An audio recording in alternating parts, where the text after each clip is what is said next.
Dios de amor, justo y redentor, perfecto en misericordia, gracia y perdón. Vamos a continuar con nuestro estudio en esta noche. Vamos a iniciar. Pues les recuerdo que estamos en el estudio de Apocalipsis, ¿verdad? En esta noche, pues, nos toca el estudio de la hermosa iglesia de Esmirna, o la iglesia sufriente. Sí, el anterior viernes vimos acerca de la iglesia.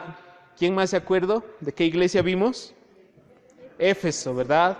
¿Y qué característica el Señor le hacía a esta iglesia? ¿Cómo, Yair? Ya es una característica, pero no era la más importante. Que había perdido su primer amor. Muy bien. Recordemos que Éfeso era una iglesia que la fundó el apóstol Pablo, ¿sí? Que tuvo grandes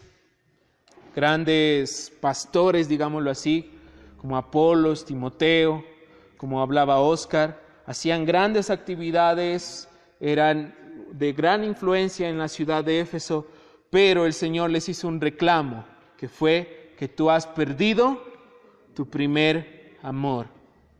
Y hoy en esta noche vamos a continuar con ese mismo tema de saber si Esmirna, la iglesia sufriente, perdió o no su primer amor.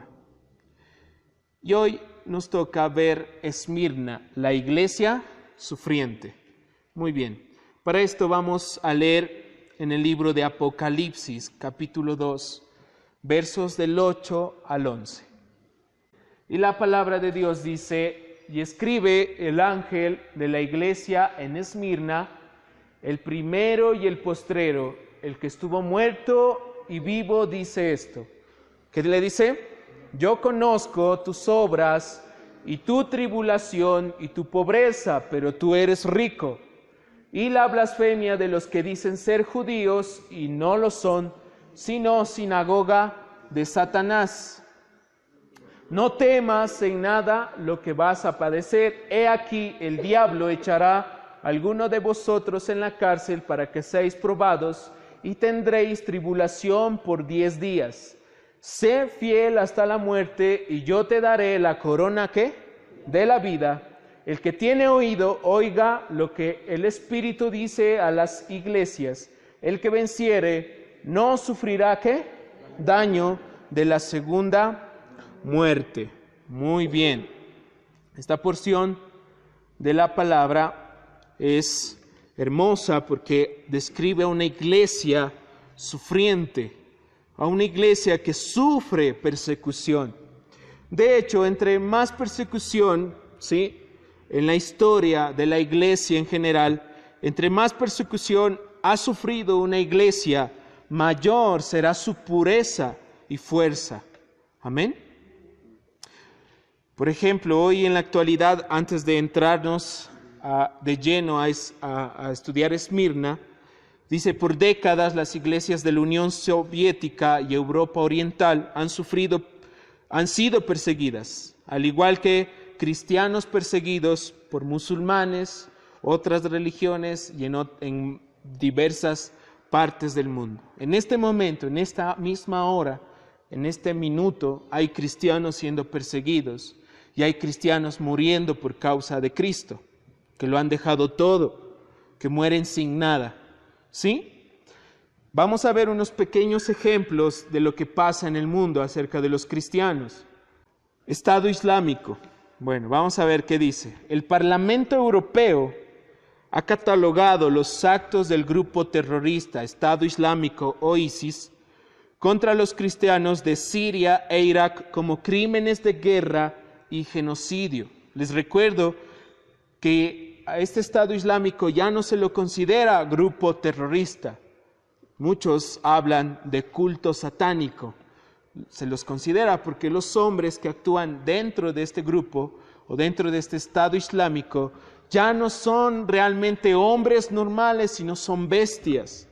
¿Sí? Van a las casas de los cristianos, ustedes tal vez ya conocen la historia, colocan allí una N que significa nazareo, entran a esas casas y las toman a las mujeres, les abren el vientre, a los niños les cortan la cabeza enfrente del padre y al final al papá lo crucifican o lo queman, o otras cosas aún peores. Eso, si nosotros fuésemos allá y miráramos esa brutalidad de estos hombres, realmente nos quedaríamos espantados y temblando. Pero esa es una de las realidades. Es por eso que el Parlamento Europeo declaró que esos actos de terrorismo son crímenes de guerra y genocidio, pues por lo menos la memoria de las personas, según ellos, según este Parlamento, será honrado, diciendo que son actos de genocidio, como se los declaró en la Segunda Guerra Mundial, cuando Adolfo Hitler perseguía a los judíos, que también se declaró actos de genocidio. En Siria, por el grupo Estado Islámico, los creyentes pasaron, miren, de 1.2 millones dentro de este país a menos de 500,000 cristianos, la mayoría asesinados brutalmente y otros excluidos de su país. Los mandaron a otro sitio. Y ustedes miran las noticias como muchos cristianos dejan ese país. Es por eso que ya en el territorio tomado por ISIS casi ya no hay evidencia de hombres cristianos, porque los han exterminado por completo casi. Los buscan por donde sea los cristianos. ¿Sí? Otro ejemplo, en Irak, el grupo Estado Islámico. Casi 2/3 de 1.5 millones de cristianos han muerto, ¿sí? O los han hecho huir, ¿sí? Son muchísimas personas que han muerto. Por eso casi ya no hay evidencia de que existen cristianos en ese territorio tomado por Estado Islámico. Vamos a otro país, a China. Bueno, en China ustedes conocen que es ahorita la potencia mundial económica, es una de las más grandes potencias, pero, ¿sí? Por ejemplo, el presidente de esa nación decretó que en todas las iglesias cristianas registradas, ¿sí?, se quiten las cruces o la cruz, ¿sí? Entonces muchos hombres, pastores de esas iglesias se negaron a quitar. Y muchos incluso se amarraban a la cruz. A ver, quítame. Sí, así que los condenaban. Hay pastores que por esa razón son condenados a 14 años de prisión. Incluso hay pastores condenados a cadena perpetua por eso. Imagínense. También existen iglesias registradas y no registradas. ¿Qué significa esto? Hay iglesias registradas en China. Estas iglesias son iglesias que el gobierno las controla. Entonces a esos pastores les dice, ustedes tienen que predicar solo de esto, de este tema y de este tema. Jamás predique de arrepentimiento, ni de infierno, ni de condenación, ni de orden mundial, ni del cielo nuevo, ni nada del Apocalipsis. Si ellos predican, se meten contra el gobierno, son tomados como traidores y son arrestados, incluso hasta la muerte. Son iglesias registradas, son iglesias que hay templos donde puede venir, se canta canciones, sí, siempre controlada por el gobierno. Lo bueno es que en este tiempo, en este último año, 2015 y 2016, se ha visto un avivamiento en estas iglesias, porque los pastores están no haciendo caso a esas ordenanzas del gobierno y se están arriesgando a predicar el verdadero evangelio. Calladito, dentro de la iglesia, comienzan a predicarlo, temerosos pero con gozo. Son un grupo de cristianos chinitos, nuestros hermanos en China, que lo están haciendo. Y las iglesias no registradas son llamadas casas iglesias. Estas se reúnen en los sótanos, ¿sí? Se reúnen allí y conforman la mayoría de iglesias, especialmente en ciudades grandes, como Beijing, ¿sí? Ciudades así, que donde los cristianos son perseguidos brutalmente también. Allí los cristianos tienen que estar atentos a que no venga la policía, porque de seguro los arrestan y también terminan condenados como los pastores, y aún más severo. Ahí muchos hablan de campos de concentración. Bueno, no lo sé realmente. Como en Corea del Norte hay campos de concentración para los cristianos. Si tú eres cristiano y profesas esa fe, te llevan a un campo de concentración, incluso hacen experimentos contigo y te matan. Así de fácil. Allá. Por eso hay casas, iglesias también en Corea del Norte. En Colombia, más cerca de nosotros. Bueno, recientemente escuché, aprobaron o no una ley que prohíbe hablar en contra de los homosexuales. Están discutiendo dentro del Congreso, la Asamblea del Parlamento colombiano esta ley. ¿Qué trata esta ley? Esta ley la trataron de aprobar en los Estados Unidos, pero el Congreso de Estados Unidos la negó. ¿Qué trata esta ley? Es lo siguiente, que en ningún espacio público o privado, ninguna persona de cualquier edad puede hablar en contra de un homosexual o de cualquier persona que tenga otro género distinto al original, digámoslo así. ¿Sí? Entonces, aún esta ley no está aprobada, pero si se la aprueba, sería una persecución directa a la iglesia de nuestros hermanos vecinos de Colombia. ¿Por qué? Miren, en las escuelas no pueden hablar en contra. No podrían hablar en contra de los homosexuales, en los colegios no podrían hablar en contra de los homosexuales, en las universidades tampoco, en espacios públicos como parques, calles, no podrían hablar de los homosexuales. Y aún en iglesias los pastores jamás tendrían que mencionar la palabra, ni siquiera homosexual. ¿Sí? O sea, eso es algo terrible. Incluso obligarían con esta ley a que dentro de escuelas, colegios y universidades, los profesores, directivos, lo que sea, ellos tienen obligación de decirles a los niños, jóvenes, que existen varios géneros y que ellos normalmente lo pueden aceptar como normal o pueden tomar cualquiera de los géneros según como ellos quieran.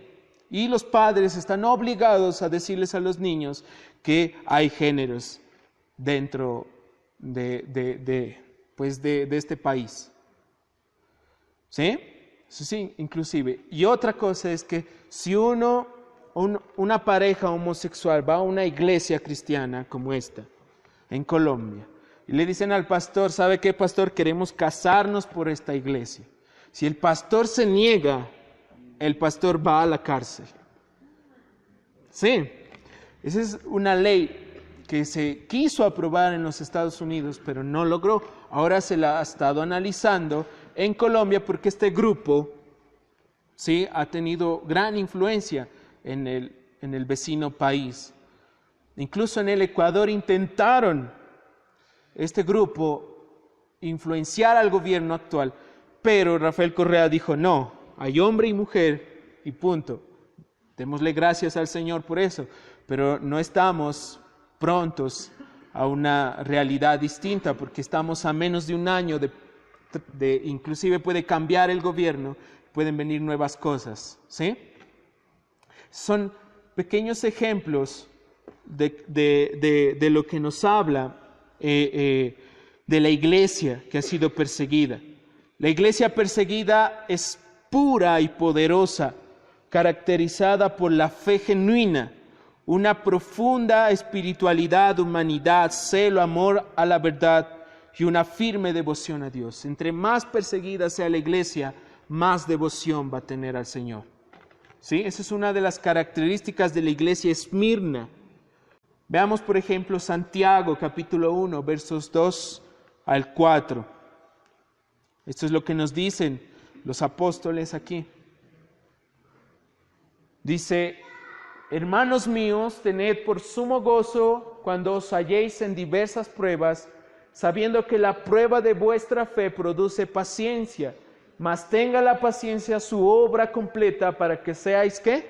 Perfectos, cabales, sin que os falte cosa alguna. Dice en esta versión. También el apóstol Pedro habla de esto. Veamos primera de Pedro, capítulo 5, verso 10. Habla de acerca de que la persecución lleva al cristiano a un mayor amor por Dios.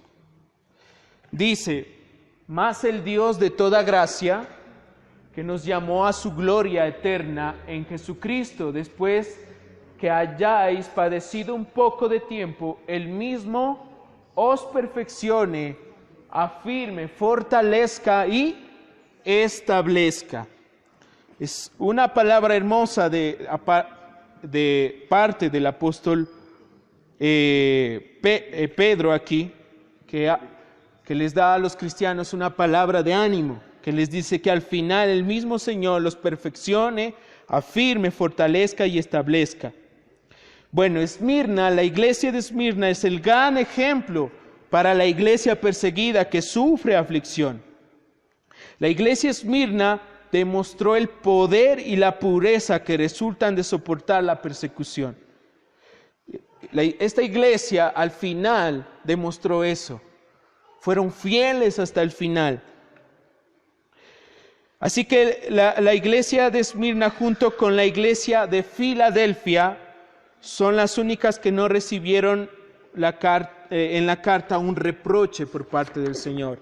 Son las únicas que no recibieron, como Éfeso, que le dijo que tú has perdido tu primer amor. Mientras que Filadelfia, que lo vamos a ver próximamente, y Esmirna no recibieron esa parte. La carta de nuestro Señor Jesucristo a la iglesia Esmirna se muestra en 7 aspectos fundamentales, que ya los explicaba el anterior viernes Oscar, y los vamos a ver. El escritor, la iglesia, la ciudad, el elogio, el reproche. El reproche esta iglesia no lo tiene. Así que ese es un punto que hoy no lo vamos a ver porque no se lo dio el Señor. El mandato y el consejo. ¿Sí? Son los 7 puntos que se analizan en todas las iglesias. Muy bien, vamos al primero, que es el escritor. Regresemos por favor a Apocalipsis capítulo 2, verso 8. Apocalipsis capítulo 2, verso 8 dice: y escribe el ángel de la iglesia en Esmirna, el primero y el postrero, el que estuvo muerto y vivo, dice esto. Bueno, vamos a primero hablar del escritor, así que vamos a tomar la parte que dice, ahí está en negro, el primero y el postrero, el que estuvo muerto y vivió, dice esto. Muy bien. Primero, vamos a ver que el primero y el postrero, ¿sí? Como lo veíamos ahorita, el primero y el postrero es un título que se identifica en el Antiguo Testamento. Por eso vamos a ver Isaías capítulo 46, verso 6. Isaías 46, verso 6, dice: así dice Jehová, Rey de Israel y su Redentor, Jehová de los ejércitos. ¿Qué dice ahí? Yo soy el primero y yo soy el postrero. Fuera de mí no hay Dios. Por eso les digo que el primero y el postrero es un título que se otorgaba a Dios en el Antiguo Testamento. Otro ejemplo más adelante, Isaías 48, 12. ¿Qué dice? Dice: óyeme, Jacob, y tú, Israel, a quien llamé. Yo mismo, yo el primero, yo también el postrero. ¿Sí? Aquí Jesucristo es el escritor de esta carta prácticamente, y se identifica como el primero y el postrero. De esta manera también se afirma que Cristo tiene la misma naturaleza que Dios, o Cristo tiene deidad de Dios. ¿Ven? Para las sectas diabólicas que dicen que Cristo no es Dios. También en Apocalipsis 2:8 dice que el que estuvo muerto y vivió. Entonces, ¿cómo puede ser esto posible? ¿Sí? ¿Cómo puede decir el que estuvo muerto y vivió si Él es el primero y el postrero, el gran yo soy, el Dios eterno, el Dios de gloria? ¿Cómo pudo ser que ese Dios magnífico muriera y luego viviera y resucitara? ¿Sí? ¿Por qué? Vamos a Primera de Pedro. Primera de Pedro nos responde cómo pudo ser esto posible. Primera de Pedro, capítulo 3, verso 18. Amén. Dice, porque también Cristo padeció, ¿qué dice? Una sola vez por los pecados, el justo por los injustos, para llevarnos a Dios, siendo a la verdad muerto ¿en qué? En la carne, pero vivificado en el Espíritu. Esto quiere decir que Cristo tomó una forma de encarnación. En Chile, estamos ahorita en la iglesia en Chile, nuestra iglesia hermana y amada, estamos viendo el estudio de Juan, del libro de Juan, del Evangelio según San Juan, y estamos exponiendo la palabra verso por verso. Y si ustedes estudian Juan capítulo 1, desde el verso 6 en adelante al 18, van a encontrarse que habla de Jesucristo es Dios y uno. Especialmente desde el verso 14 al 18. Es un estudio hermoso y podríamos quedarnos horas hablando de esto. Pero ese Dios magnífico, el primero y el postrero, se hizo carne para venir a redimir nuestros pecados. Así que, ¿cómo puede ser esto posible? Porque Cristo tomó una forma humana y murió por nosotros. ¿Sí? Así que pueden estudiarlo, iglesia, lo pueden estudiar, es hermoso el estudio de Juan. Así que esperemos que algún día lo demos aquí también, después de Apocalipsis, o sea, unos años después, porque también lo estamos predicando exponencialmente, Apocalipsis. Muy bien, el segundo punto, la iglesia. Vamos a ver qué nos dice. Vamos a Apocalipsis capítulo 2, verso 8c. Dice, y escribe el ángel de la iglesia en Esmirna, el primero y el postrero, el que estuvo muerto y vivió, dice esto. Bueno, vamos a ver el verso 8c, la parte que está en negrita. Dice la iglesia en Esmirna. ¿Sí? Bueno, las escrituras no mencionan la fundación de la iglesia en Esmirna, ni se menciona la ciudad en el libro de Hechos, tampoco. En el libro de Hechos se menciona mucho a Éfeso, pero no a Esmirna.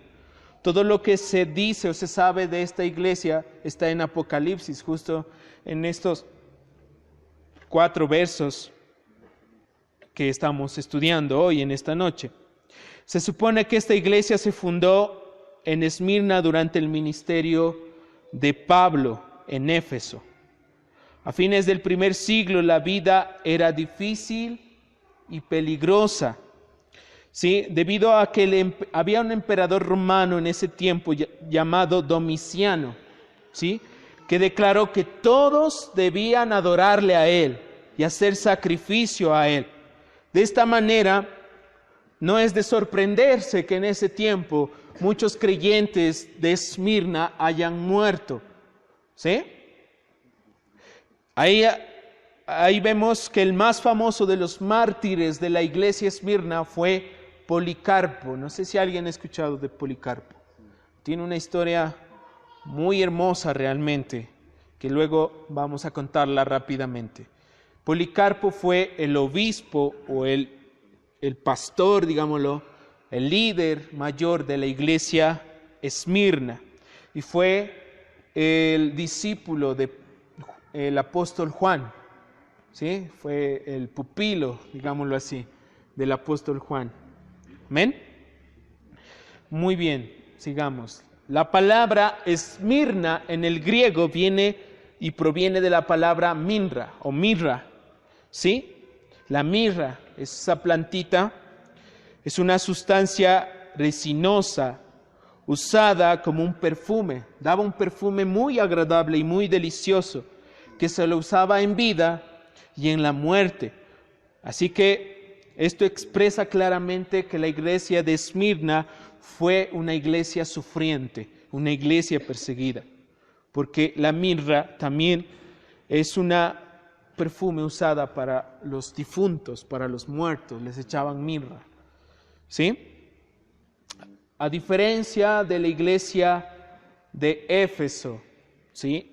Esto es muy importante que ustedes lo memoricen hoy en esta noche. A diferencia de la iglesia de Éfeso, de la cual el Señor le dijo ¿qué? Que ha dejado su primer amor, Esmirna no hubo disminución del amor a Jesús, sino que lo amaban y permanecían fieles. Como los creyentes de Esmirna amaban a Jesús, los odiaban y eran perseguidos. Al contrario de Éfeso, Esmirna amaba a Cristo. Era una iglesia que amaba al Señor. ¿Sí? Esa persecución los motivaba a amar a Cristo. ¿Amén? ¿Sí? Muy bien. Vamos al otro punto, la ciudad. Vamos a ver la ciudad. Volvemos a Apocalipsis 2:8 y ahí la palabrita subrayada es Esmirna, la ciudad antigua, una ciudad de Asia antigua. Muy bien. Esta ciudad, ¿sí? Esta ciudad puede haberse fundado alrededor del año 3000 antes de Cristo. Hace muchos años, ¿verdad? Pero el primer asiento griego data del año 1000 antes de Cristo. Sí, también dice que alrededor del año 600 años de Cristo, antes de Cristo, la ciudad fue destruida por los lidios y los sucesores de Alejandro Magno la volvieron a reconstruir en el año 290 antes de Cristo. ¿Sí? Muy bien. Esmirna, ¿sí?, era la gran aliada de Roma. Se construyó un templo en el cual adoraban a Roma en el año 195 antes de Cristo.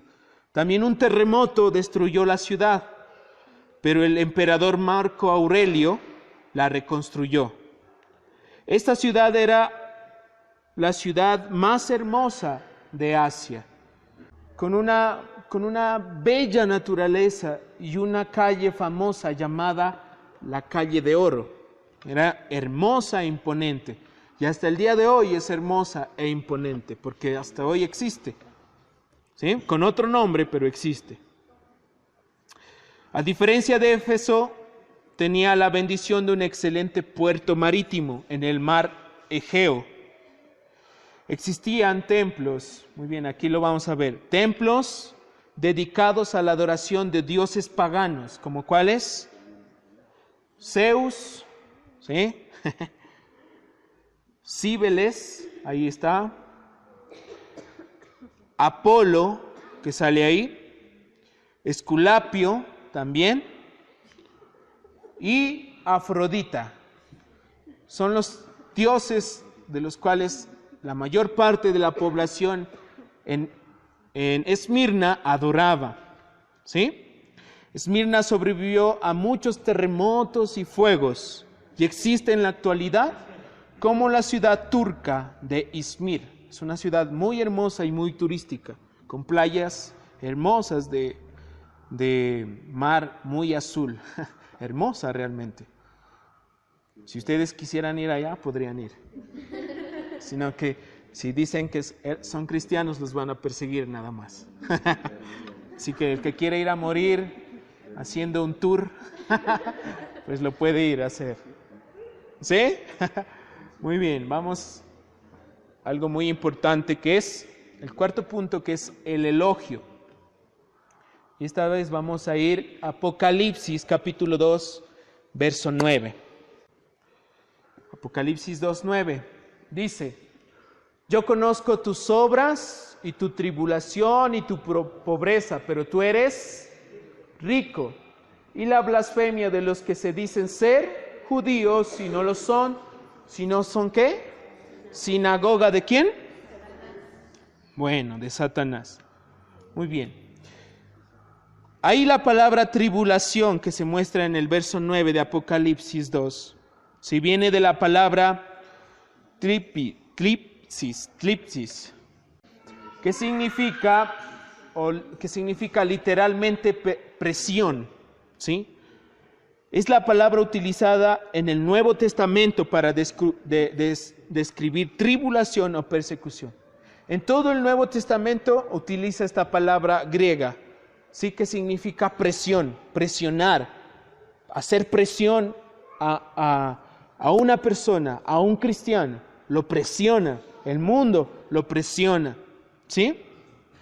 Así que los de Esmirna sufrían esa presión, mucho.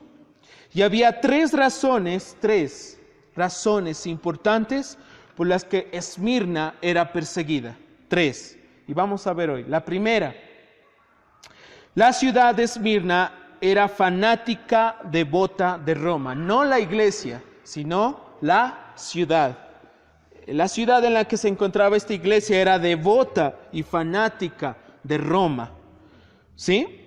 El emperador Domiciano, como les dije, decretó que debían servirle, adorarle, hacerle sacrificios. Y Esmirna dijo, nosotros aceptamos la ley, o sea, nos sometemos a la ley, pero jamás nos inclinaremos ante ti, emperador. Entonces, claro, el emperador se enfurece y los acusa de traición, los acusa de rebeldes y enfrentaron la ira del emperador. Comenzaron a morir uno por uno los de Esmirna. Esa es la primera causa por la que eran perseguidos. La segunda, vamos a ver. Los cristianos rechazaban participar en religiones paganas. Como lo vimos hace un momento, había muchas religiones paganas que dedicaban culto a Zeus, Apolo, Afrodita, Esculapio y sobre todo Cíbeles, que era como el dios que más estaba ahí, el dios en D minúscula, que estaba y todos seguían, todos querían adorar, Cíbeles. El rechazo de los cristianos a la adoración a estos ídolos paganos y mundanos, los de esta ciudad de Esmirna les pusieron un nombre a los cristianos de Esmirna, les dijeron que eran ateos, ateos y antisociales, así los llamaban en Esmirna. Ateos pues porque no creían en sus dioses extraños y ridículos, y antisociales porque pues se alejaban completamente de esa civilización. Y tercero, y lo más difícil, era que afrontaban la blasfemia de los que decían ser judíos y no lo son, sino sinagoga del más blasfemo, que es Satanás. Esta es una declaración que afirma que muchos judíos, odiaban y rechazaban a Jesús. Eran tan seguidores de Satanás como lo adoraban y como adoraban a estos ídolos, Zeus, Afrodita, ¿sí? Eran tan paganos estos judíos que rechazaban por completo, odiaban por completo a Jesús. Cuando Jesús habla de blasfemia, ¿sí? En Apocalipsis 2:9, si ustedes lo leen ahí dice la blasfemia, ¿sí? Está indicando una palabra muy fuerte, muy fuerte. Palabras hostiles contra Dios que indican maldad, intensidad y severidad de la calumnia. O sea, está hablando una palabra muy fuerte, muy fuerte. Y esa palabra la describe a Satanás, que él es el gran blasfemo. Y los que lo siguen a Satanás son hijos del diablo y son blasfemos. Amén. Como lo dice Juan 8:44, Ustedes lo pueden buscar y leer. Dice, ¿vosotros sois de quién? De vuestro padre el diablo, los deseos de vuestro padre queréis hacer. Él ha sido homicida desde el principio, no ha permanecido en la verdad, porque no hay verdad en él. ¿Sí? Ahí está diciéndolo, no hay verdad en él. Cuando habla mentira, de suyo habla, porque es mentiroso y padre de mentira, es blasfemo. Blasfema en contra del Señor. Y por eso esos judíos se los reconoce como blasfemos. ¿Listo? Muchas veces estos judíos incrédulos, ¿sí?, acusaban a los creyentes de algunas cosas. Miremos de lo que lo acusaban. Primero, los acusaban de ser caníbales. Sí. A los creyentes de la iglesia en Esmirna los acusaban de ser caníbales. ¿Por qué? Porque ellos participaban de la cena del Señor, hacían Santa Cena. Entonces les decían, ustedes son caníbales, porque no entendían lo que Jesús quiso decirles. También los acusaban de inmorales por la distorsión del ósculo santo, se llama. O el saludo, por ejemplo, en Romanos 16, que les dice, Pablo les dice, los saludo con ósculo santo. ¿Qué significa esto? Con beso santo en la mejilla. ¿Sí? Como nos saludamos nosotros. Hola, el Señor te bendiga. ¿Sí? También a los cristianos de Esmirna los acusaban de desbaratar hogares, de destruir hogares. Porque en matrimonios habían hombres o mujeres que se convertían, el uno y el otro no. Entonces estos judíos blasfemos les decían, ustedes destruyen hogares, les decían. ¿Sí? También de ser ateos, por no adorar a esos dioses falsos de Esmirna. Y también los acusaban de deslealtad política al negarse a adorar al emperador romano.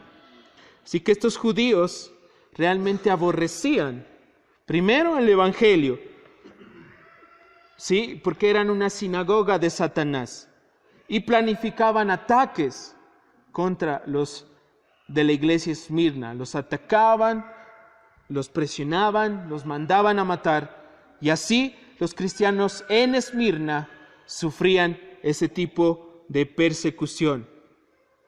Estos judíos hicieron que la opinión pública, o sea, que el resto de las personas se volvieran en contra de estos cristianos.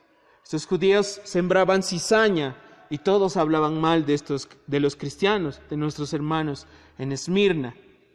Y la persecución llegó a tal punto que un día mataron al obispo o a este líder que les digo, a Policarpio. ¿Sí? Fue un gran hombre de Dios realmente este señor hermano nuestro. ¿Sí? Les voy a contar rápidamente la historia de Policarpo. Él fue discípulo de Juan, del apóstol Juan. Fue discípulo y se encargó de la iglesia en Esmirna. Él era viejito, ya anciano, y de repente el emperador, los soldados, la ciudad, las religiones lo querían matar. Entonces alguien va y le dice, Policarpo, te quieren matar, huye, huye. Y él dice, no, yo me quedo aquí, por Cristo voy a morir. Pero lo convencieron, le dijeron, oye, por favor, hasta que dijo, está bien, y huyó a otras ciudades. Pero estos lo perseguían. Cuando entró a una casa y entró a una habitación, él tuvo una visión. Él miró una almohada que se quemaba y les profetizó a los que estaban ahí, les dijo, les profetizo algo, dijo, tengo que morir quemado. Les dijo así. Esta historia fue escrita, historia antigua, y la tradujeron en nuestra lengua. Es una historia de siglos atrás, escrita por los mismos discípulos de Policarpo. Entonces, al ver esto y viendo que lo perseguían, huyó a otra parte, a otra casa, y estos soldados lo tomaron de rehenes a dos jóvenes, ¿sí? A estos jóvenes los tomaron, los torturaron y les sacaron a dónde estaba Policarpo. ¿Sí? Entonces Policarpo estaba allá, ya no pudieron esconderlo, llegaron a esa casa y dijo Policarpo, no, me voy a presentar ante ellos. Cuando ellos llegaron, ¿dónde está Policarpo? Entraron con furia y miraron y les dijo, ¿cómo están? Dios los bendiga. Y era un anciano y cuando lo vieron, su rostro, dice, resplandecía de la gloria del Señor. Dijeron, ¿todo esto para tomar preso a un venerable anciano? Y Policarpo les dijo a sus discípulos, les dijo, sírvanles, denles de comer, que tomen agua. Y les dio de comer y todos. Y luego les dijo, por favor, deben 1 hora para orar y después hacen conmigo lo que ustedes han venido a hacer. Y ellos le dijeron, está bien, 1 hora. Y en esa hora fue tanta la presencia de Dios que terminó siendo 2 horas.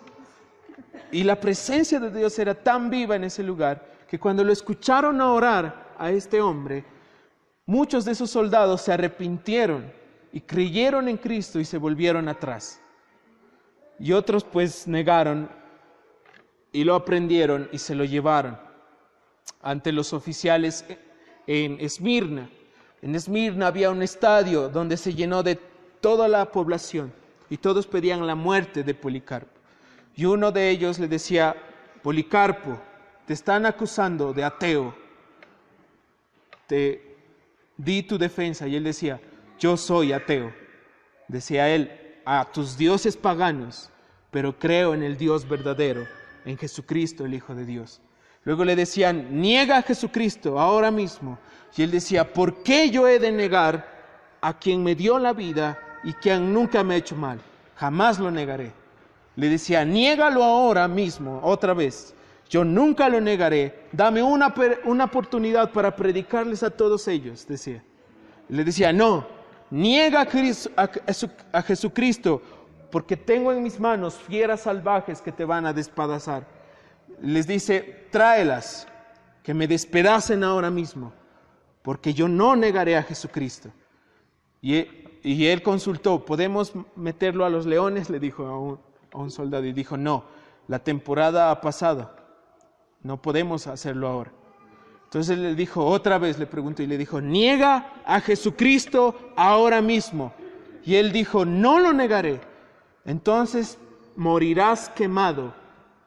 Y él dijo, haz lo que tú dices ahora. Así que todos en ese estadio decían, sí, quémenlo, mátenlo. Y felices, dice, esos judíos blasfemos, tomaban madera y la llevaban ellos mismos. Felices decían, sí, ya es hora de matarlo. Y miren que algo impresionante ocurre. Cuando él lo van a amarrar al poste, ese oficial le dice, clávenlo en el poste. Y él dice, no, el Señor me dará la fuerza para soportar este dolor. Así que me pararé y soportaré. Y entonces cuando él oró una oración hermosa al Señor, diciéndole, gracias, estoy feliz porque he muerto como mártir y ahora voy a tu presencia. Y lo queman. Pero presencian un milagro, donde la llama, en vez de arrasarlo a él, hace una vela y no lo toca. No lo toca. Entonces todos impresionados hasta que el oficial dice, tú soldado, mátalo con la espada. Entonces va el soldado y lo traspasa con la espada y ahí muere. Y ahí apenas a lo que él muere comienza a quemarse. Y dice que de ese fuego salía un olor fragante, un perfume que nunca antes habían olido. Y uno como un sacrificio para el Señor. ¿Saben? Es impresionante la historia de este hombre Policarpo. Impresionante realmente. Murió así.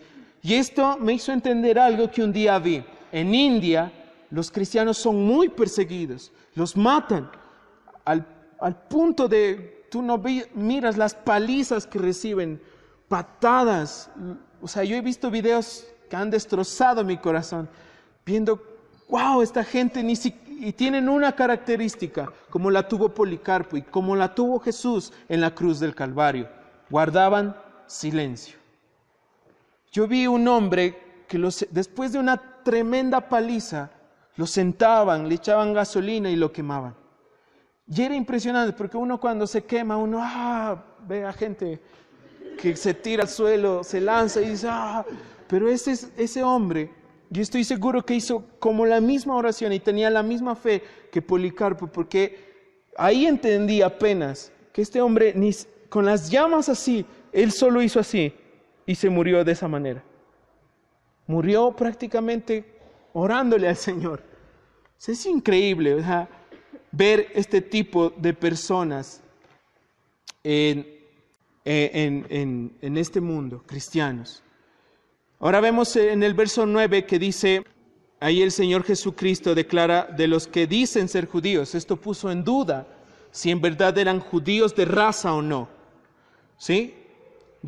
Y estos judíos sí eran descendientes de Abraham, pero no eran verdaderos judíos, como lo menciona el apóstol Pablo en Romanos 2, 28 y 29. Dice, pues no es judío el que lo exteriormente, ni es la circuncisión que se hace exteriormente en la carne, sino que es judío el que lo es en el interior, y la circuncisión es la del corazón, en espíritu, no en letra, alabanza del cual no viene de hombres, sino de Dios. Estos judíos eran judíos, pero de corazón no. Espiritualmente eran muertos. Aunque eran judíos, ¿sí?, de raza, espiritualmente eran paganos. El Señor solamente consciente, Él dijo, estos judíos son una congregación de blasfemos. El Señor también sabía que los de Esmirna eran pobres. Por eso en el verso 9 les dice, y tu pobreza, pero tú eres rico. Hay dos palabras que describe aquí Jesús. La primera, cuando menciona en el verso 9 que eran pobres, la primera descripción de pobreza es que luchan para suplir necesidades. Y la segunda palabra viene del griego tocheia, que significa pobreza. Describe a limosneros que no viven de su propio trabajo. O sea, en otras palabras, los integrantes, los creyentes de Esmirna eran limosneros, eran personas esclavas. No había ahí empresarios, no había hombres que tenían dinero, eran limosneros, se los veía en las esquinas pidiendo limosna. Imagínense, eran hombres así. Según Richard Tech, el autor del libro Sinónimos del Nuevo Testamento, dice que muchos de los creyentes en Esmirna eran esclavos. La mayoría estaban desamparados. Los pocos que habían tenido posesiones, sin duda las habían perdido todas en la persecución. Estos cristianos eran fieles hasta el final. De rodillas les decían, niega a Jesucristo. No, la cabeza. Siguiente, tú niega a Jesucristo. No, yo amo a Jesús, seguirá. Tú tienes casas, tienes terrenos, ¿verdad? Sí, niega a Jesucristo, te quitamos todo. Y ellos decían, no, aunque me quiten todo, aunque me maten, yo no negaré a Jesús. Y lo mataban y le quitaban todo. Así eran los cristianos de Esmirna. Esta iglesia tenía todos los motivos para desintegrarse. Humanamente no se podía sostener esta iglesia. Pero Dios, Jesucristo, nunca les dijo, ustedes nunca dejaron su primer amor. Ustedes me amaban. Y luego le dice esto Jesús, les dice, pero tú eres rico. Les estaba diciendo, ustedes han escogido la mejor parte de todo, o sea, la salvación, la santidad, la gracia, el amor por Dios, la paz, el compañerismo, un compasivo Salvador y Consolador. Ellos escogieron la mejor parte. Ellos lo escogieron. A diferencia de la iglesia Laodicea, que lo vamos a ver. Ellos eran ricos materialmente, pero pobres de corazón. No amaban a Dios tampoco. Pero estos hombres eran pobres, en esquinas pidiendo dinero, esclavos. Y aún así amaban al Señor con un corazón tremendo. Tanto que morían, no les importaba nada. Nada. pero morían por causa de Cristo. Cristianos totalmente llenos de pasión, que buscaban intensamente a Cristo. Una iglesia con creyentes como Policarpo, que no les importó nada, solo buscar a Dios y jamás se avergonzaron y negaron, aún en su situación. Ellos no renegaron en contra de Dios por lo que estaban pasando, por la aflicción. Algunos vivían en las calles porque no tenían techo donde vivir. Algunos ni siquiera tenían que comer. Habían perdido a sus esposas, a sus hijos, por la persecución de aquellos blasfemos. Y aún así, ellos no negaban a Jesucristo. Luego vamos a ver el mandato, lo que les manda el Señor. Vamos a Apocalipsis, capítulo 2, verso 10. La parte A. ¿Qué dice la parte A? Dice, no temas en nada lo que vas a padecer. He aquí, el diablo echará a alguno de vosotros en la cárcel para que seáis probados y tendréis tribulación por 10. ¿Por cuántos días? 10 días. ¿Sí? Luego de que Jesús los elogió, ¿sí? Luego de que Jesús los exaltó, les advirtió a los creyentes que aún faltan cosas por venir y les ordenó que no tengan miedo de lo que iban a padecer. Él les daría la fuerza para soportarlo. Estos creyentes de Esmirna les faltaba aún más tribulación en sus vidas. Iban a ser más perseguidos. La tribulación iba a ser más fuerte. Y hoy creo que el Señor nos está diciendo lo mismo a nosotros.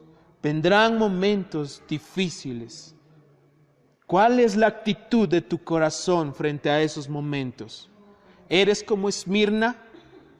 ¿Eres como Esmirna? ¿Somos como Esmirna? ¿De verdad lo aceptamos? Jesús se los dijo a sus discípulos, les dijo, ustedes van a sufrir momentos de dificultad. Miremos, busquemos Juan capítulo 16, verso 33. Juan 16, 33. Dice, estas cosas os he hablado para que en mí tengáis ¿qué? Paz. En el mundo tendréis aflicción, pero confiad, que yo he vencido al mundo. Se los dijo a los discípulos. Se los dijo. También David lo decía en el Salmo 56, verso 11. Dice, ¿qué dice el Salmo 56, 11? En Dios he confiado, no temeré. ¿Qué puede hacerme el hombre? Un David que también confiaba en Dios. ¿Sí? Ahí lo vemos. Y especialmente el Señor predijo que el diablo los echaría a algunos de vosotros en la cárcel para que seáis probados.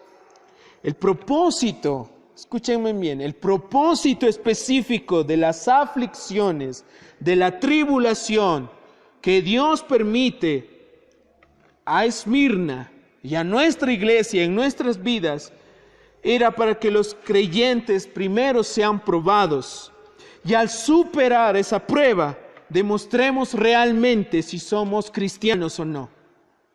Ese es el propósito específico de las pruebas. Demostrar si eres de la fe o no. Porque hay muchos que son probados, pero al venir a la iglesia con motivaciones extrañas, donde solo rifan las ropas de Cristo a ver qué sacan, y cuando Cristo los pone en prueba, se van y terminan lejos de Dios. Los cristianos de Esmirna sufrían prueba tras prueba, dolorosa y más dolorosa. Incluso Jesús les advirtió, aún no ha terminado, sino que vendrán pruebas más difíciles. Y estos cristianos de Esmirna no desfallecieron. ¿Somos iguales o no a los de Esmirna? Ahora una cosa les digo, que los cristianos verdaderos tenemos que sufrir persecución, tenemos que sufrir tribulación. Porque si en tu vida todo está color de rosa y dices, no, es porque Satanás dice, no, este es tranquilito, dejémoslo. Pero si tú eres un verdadero cristiano y has propuesto en tu corazón buscar a Dios de todo corazón, como lo dice en 1 de Samuel 7, cuando Israel, después de 20 años olvidado el arca, dijeron, ¿dónde está el arca? Llorando. Y Samuel les dijo, si ustedes quieren volverse de verdad de todo corazón, quiten sus dioses extraños de Astarte y sírvanle solo a Dios. Eso es lo que Dios quiere en una iglesia. Eso es lo que Dios quiere, que haya cristianos verdaderos. El propósito de esa prueba, del propósito de Dios sobre la tribulación, es ver si eres o no eres cristiano verdadero. Y si tú dices, no, Señor, no me pongas en prueba, entonces piensa, ¿eres cristiano o no? Sino que Pablo también lo decía, bástate, dice, bástate en mi gracia, porque mi poder se perfecciona en la debilidad, por lo tanto, de buena gana me gloriaré, más bien en mis debilidades, para que repose sobre mí el poder de Cristo, por lo cual, por amor a Cristo, me gozo en las debilidades, miren, en afrentas, en necesidades, en persecuciones, en angustias, porque cuando soy débil, entonces soy fuerte. Pablo lo decía. Él no decía, uy, no, qué miedo la persecución. Él decía, al contrario, me gozo en la persecución, porque cuando soy más débil, soy más fuerte. Y algo que el Señor me ha dicho en este último tiempo, es que todas las cosas que te pasen a ti, y te lleven a buscar a Dios de una manera intensa, son una bendición.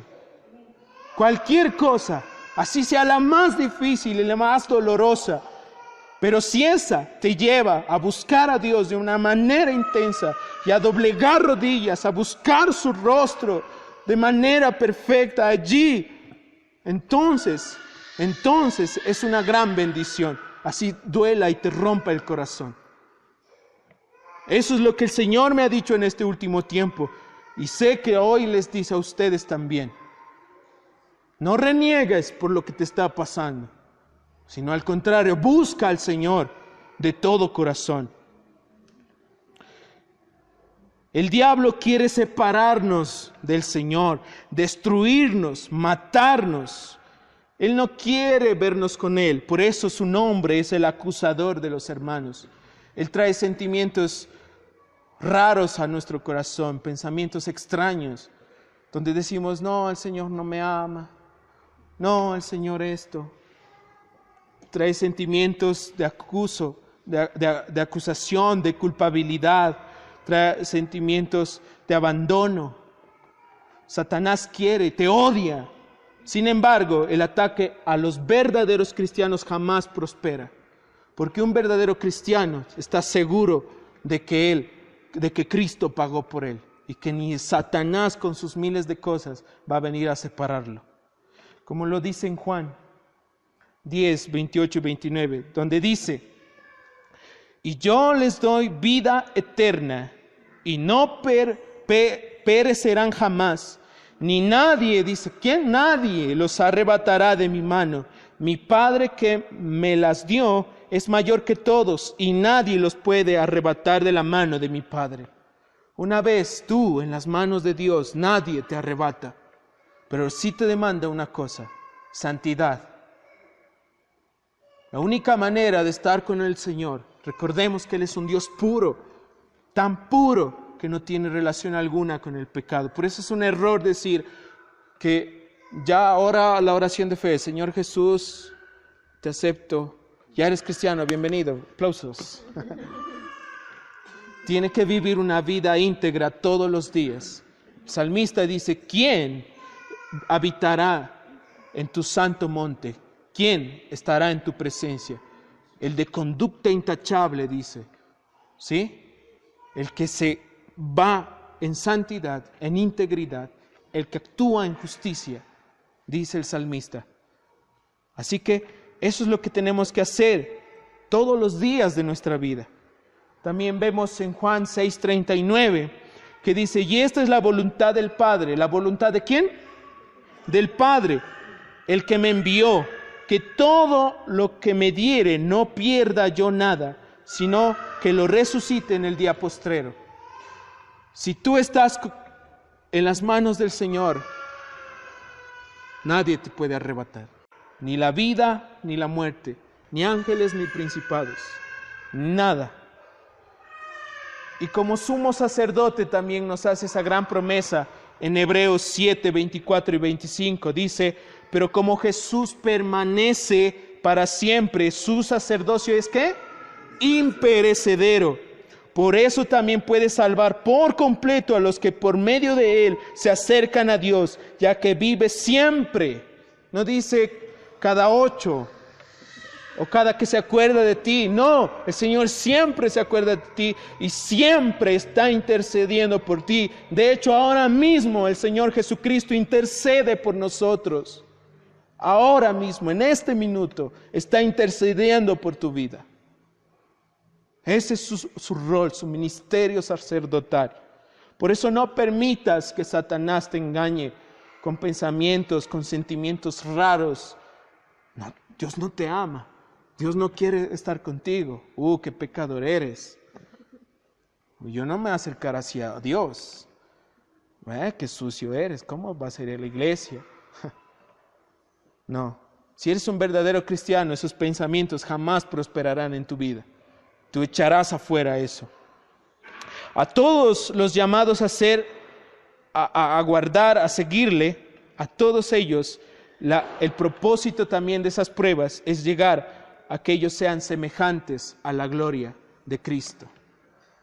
Las pruebas son necesarias para que tú y yo seamos formados para la gloria del Señor. Amén. Hay dos ejemplos claros en la palabra. Hay dos ejemplos claros, Job y Pedro, que fueron tentados por Satanás, querían destruirlos.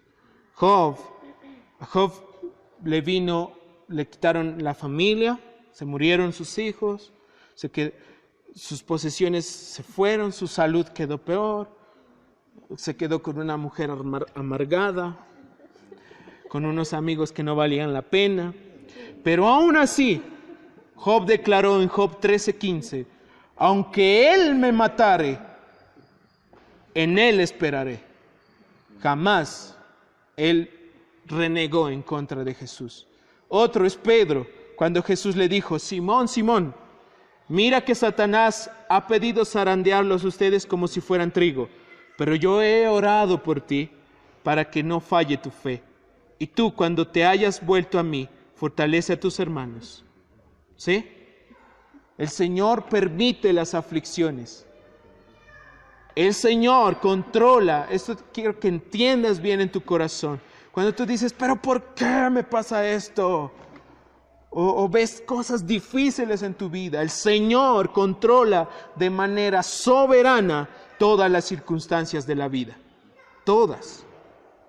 Y no permitirá que la iglesia, por ejemplo en Esmirna, sufra una gran tribulación para toda su vida, sino que les da por 10 días. No quiere decir que 10 días nomás van a sufrir, sino que es simbólicamente, quiere decir que Dios dejará en un momento que esa tribulación ya no venga más a tu vida. Hay un tiempo establecido. Si tú entras en tribulación, Dios no te va a dejar para toda la vida en esa tribulación, sino que hay un tiempo en el cual tú tienes que ser entrenado en esa tribulación y después de ese tiempo tú gozarás de un mayor nivel espiritual, como Dios lo quiere. Amén. Y por último, en esta noche el consejo que le da a Esmirna. Apocalipsis 2, 10 y 11. Dice, no temas en nada lo que vas a padecer. He aquí el diablo echará a algunos de vosotros en la cárcel para que seáis probados y tendréis tribulación por 10 días. Sé fiel hasta la muerte y yo te daré la corona de la vida. El 11. El que tiene oído, oiga lo que el Espíritu dice a las iglesias. El que venciere no sufrirá daño de la segunda ¿qué? Cristo no tenía motivos para amonestar a esta iglesia en Esmirna. Termina su carta con palabras de aliento y consejo. Al contrario que en Éfeso, que les dijo, pero tengo algo en contra de ti, que has dejado tu primer amor. En cambio a Esmirna no. Es impresionante. A ellos termina diciéndoles aliento, porque les dice, el que venciere no sufrirá daño en la segunda muerte. Todos los cristianos que permanezcan fiel al Señor hasta la muerte recibirán la recompensa de la corona de la vida. La corona viene de la palabra griega estépanos, que significa corona del triunfador. Esa palabra es la que se utiliza en Apocalipsis para describir la corona. ¿De quiénes? De los triunfadores. Entonces, nosotros debemos de llegar a ser esos triunfadores, como el Señor lo quiere. Las Escrituras enseñan que los verdaderos cristianos perseveran hasta el fin. Solo los verdaderos cristianos perseveran hasta el final, aun cuando su vida es tentada. Como ISIS, Estado Islámico, ver cómo muchos de esos hombres y mujeres no renuncian a Cristo, nos debe de apasionar en nuestro corazón. Ha habido casos de hombres que los ponen frente a su familia y le dicen, niega a Cristo. Yo no la niego. Y a su mujer le abren el estómago. Niega a Cristo, tu hijo va a morir de la forma, lo descuartizan, le quitan los brazos, vivo. Es impresionante. Y aún así ese hombre dice, yo no niego a Jesucristo. Luego, no quieres, le quitan las piernas al niño. Niega a Jesucristo. Yo no niego a Jesucristo. Yo no me imagino el dolor que está pasando ese hombre. Y después al final a él lo crucifican. Increíble. Es increíble. En todas las cartas a las 7 iglesias, en todas, termina diciendo esto. El que tiene oído, oiga lo que el Espíritu dice a las iglesias. ¿Sí? ¿Qué quiere decir esto? Nos habla de la importancia de la palabra de Dios. Si hoy el Señor te ha hablado, ¿qué vas a hacer tú? ¿Mascar el chicle e irte? ¿O verdaderamente vas a hacer caso a las palabras de Dios? Estos hombres en Esmirna lo hacían. El Señor les habló y ellos permanecieron hasta el fin. Asimismo, si Dios nos habla, ¿qué es lo que vamos a hacer nosotros? También les dice, y al final de la frase, el que venciere no sufrirá daño de la segunda muerte. ¿Qué es la segunda muerte? El infierno, como lo dice en Apocalipsis 20:14. Miren, la muerte y el infierno fueron arrojados al lago de fuego.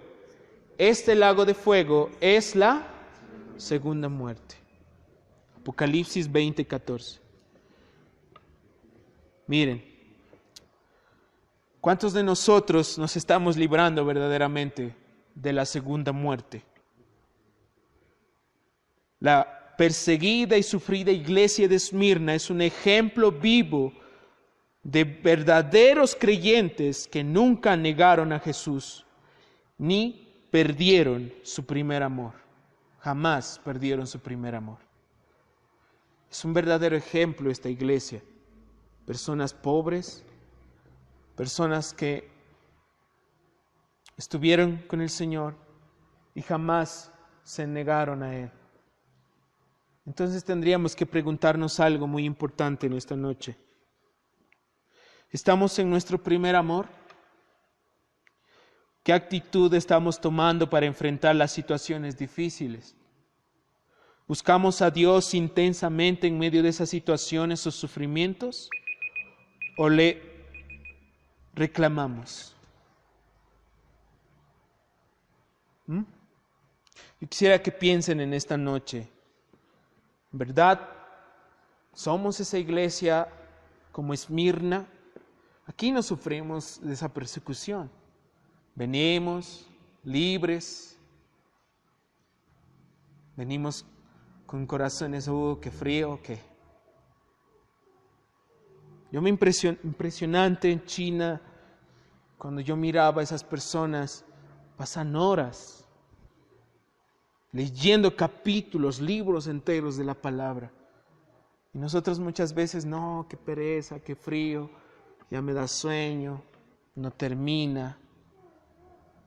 Solo ahí se puede notar la pasión que tenemos nosotros y la pasión que surge de personas que realmente tienen una fe increíble.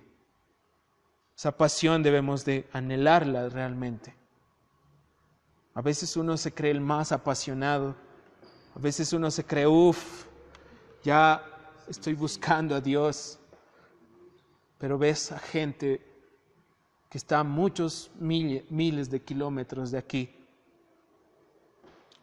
sin importarles que van a ser muertos, y lo buscan de verdad a Dios.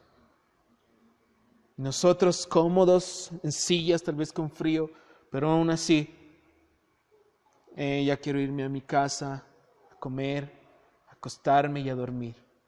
O venimos con irrespeto a este lugar.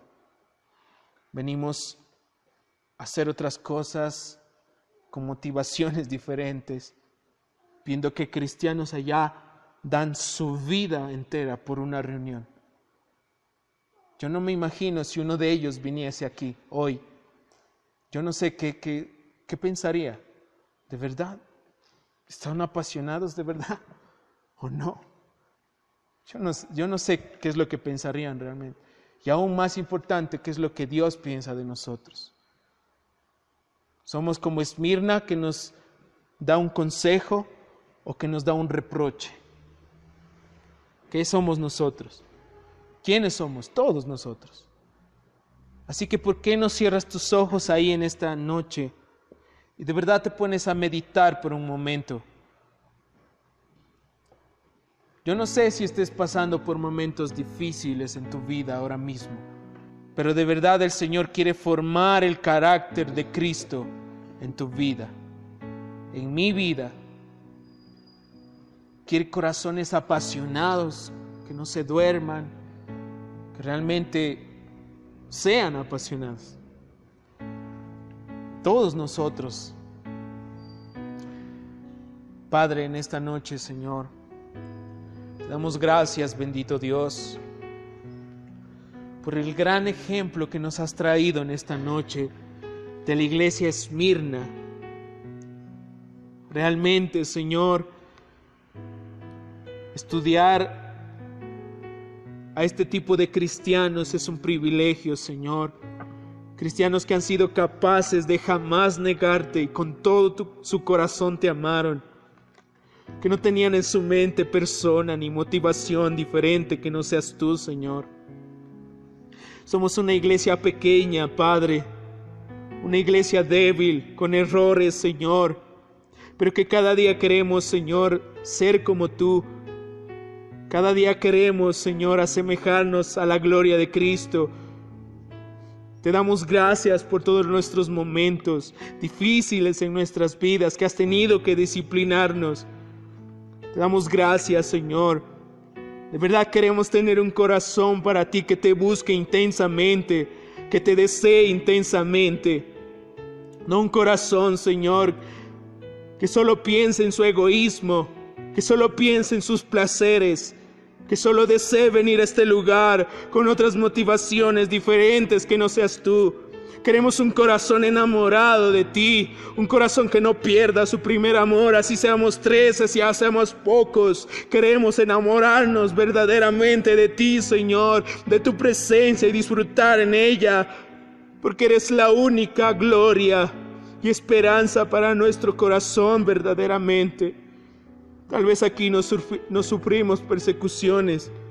Tal vez aquí no haya soldados que nos quieran matar.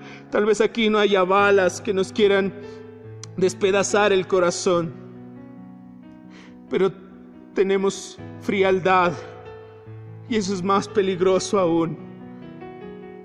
Esos cristianos te buscan y nosotros, Señor, solo sufrimos de comodidad, de frialdad. Nos acostumbramos. Señor, despierta nuestro corazón a tu presencia. Despierta nuestro corazón, Señor. Que no sea tan frío, Padre. Que de verdad haya cristianos verdaderos que te busquen. Padre, ayúdanos a hacerlo para ti.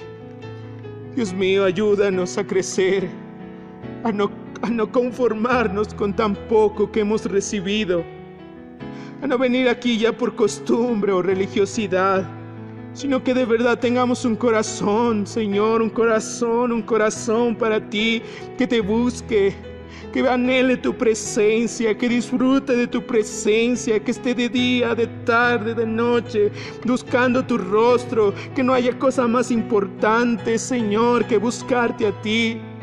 Pero somos fríos, no tenemos pasión, ni siquiera podemos mantenernos, Señor. Dios de amor, justo y redentor, perfecto en misericordia, gracia y perdón.